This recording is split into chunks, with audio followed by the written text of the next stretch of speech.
right, we are here in the Warner Brothers booth. I'm joined by Ed Boon from NetherRealm. Ed, how are you doing? I'm doing good. A little tired, kind of coming up to E3, but I think it's turning out okay.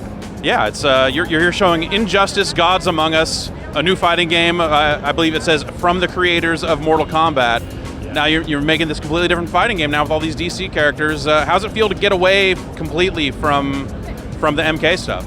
It feels, I mean, not that we're like, oh, I hate MK, whatever, but, you know, it's weird. The common thing that everybody's kind of asking us is, you know, well, are there going to be fatalities in this game? Are there going to be, and it's kind of funny because, like, I almost expect if we did a puzzle game, somebody would say, are there going to be fatalities in it? You know, just because we're the Mortal To be Kombat fair, fans. you have made a puzzle game with fatalities in it before. Shit, that's right. Oh, man. So, okay, no, I should have picked a different one, but you're right. So you can see why people might jump to that conclusion. But I mean, let's get it out of the way there. I mean, you've said before it's a T-rated game, right? Yeah. Will there be finishing moves of any kind?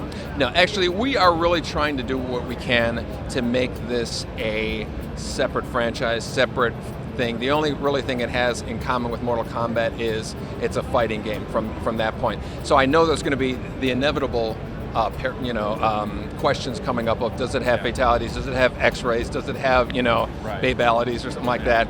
And for the most part, the answer is no. We really don't want to do that kind of thing. We really want this game to have its own identity. Although we do want to give the player like that same feeling of satisfaction of doing like a big crazy x-ray move or something like that. So the direction we're going is over the top, insane, Flash runs around the world, Superman pushes somebody over that. That's kind of like our equivalent of the big event in the game. So you're spending a lot of the design time that would normally go into those finishing moves, like, oh, let's just make this in-game stuff that much crazier. Yeah, and the identity of this game, from my perspective, is the variety of these characters, the classes of characters, and things that you can do in the backgrounds that are actually involved in the fight. That to me is like what this game brings to the table in terms of fighting games. Yeah. Now the background stuff, it seems like you've got a button dedicated to interacting with the background. Can you talk about some of the different ways that people will be able to work with the things in the background? Absolutely. The big thing we really want to be able to do is to say, like, okay, if I'm in the corner somewhere, how is this going to be an advantage to actually getting, I could pick up this car and I could slam it on you. Or if I'm Batman, I could grab you and smash your head into it. And we don't want people to just go, I'm in the corner, I'm going to smash it with a car. It's going to be, I'm in the corner, who am I playing with? How can I use this object in the background? So for the most part, we want to see big events, big cool events that actually are in use or in the combat. Yeah. But there are other ones that are smaller, like hitting a button and sending rockets flying at the guy. So we really want the amount of things you do to be as big a variety as possible.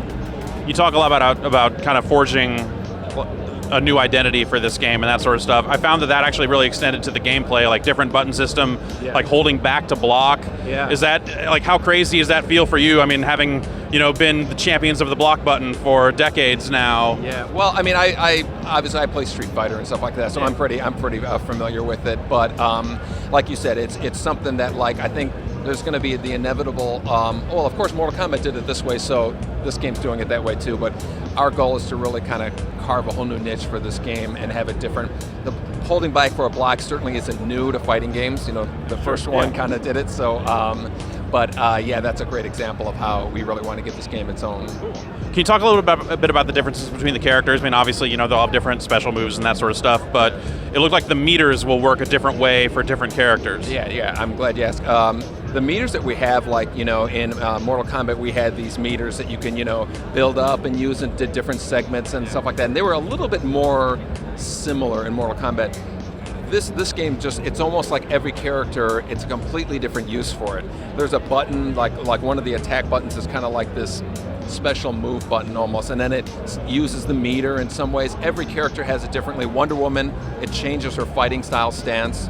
Grundy has these sequence of throws that he chains into that buffs up your different abilities. So Grundy, if you go through this one chain of grabs, all of a sudden you're going to have more defense. You go through this one, you have more offense, and all these different things. It's a really lot of people are going to be surprised how many layers of for the Evo guys and the fighting game guys who count frames, how much content is in there for them. So, but as far as the meat the meters on the bottom, it's literally different for every single character, and you really got to learn that character and how he works. So. Cool. Mortal Kombat was MK9 was renowned for its single player content. You had the challenge tower, all that sort of stuff. Can players expect like a similar tack to the story in this game? Yeah, we're definitely going to be releasing like the details of it later, but you clearly, I think one of the things that worked with Mortal Kombat was the amount of single-player content that we had in there. We had this whole challenge tower thing, and we had a very elaborate story mode and stuff like that.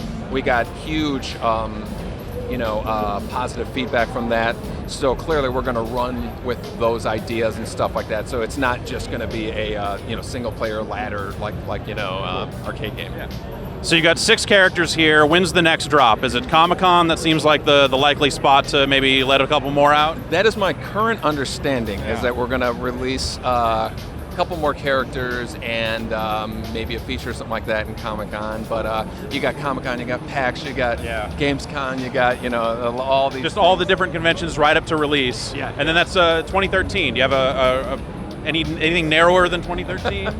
Yeah, early, late. Yeah, that's like one of the most embarrassing parts about doing this is say, when's it coming out? 2013. It's like, oh, thanks. There's a lot of the far-flung future. Yeah. So I have an idea in my head, but we're not supposed to say it until a while. But it's 2013.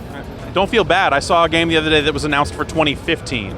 So that's now I don't feel bad. So Mortal Kombat 10 coming in 2015, right? That's the 2-year cycle. Oh my God, I don't even know when that came. Yeah, let's just talk about 2015, right? That totally makes a lot of sense. All right, Ed, thanks a lot for your time, man. Game looks really cool. Thanks.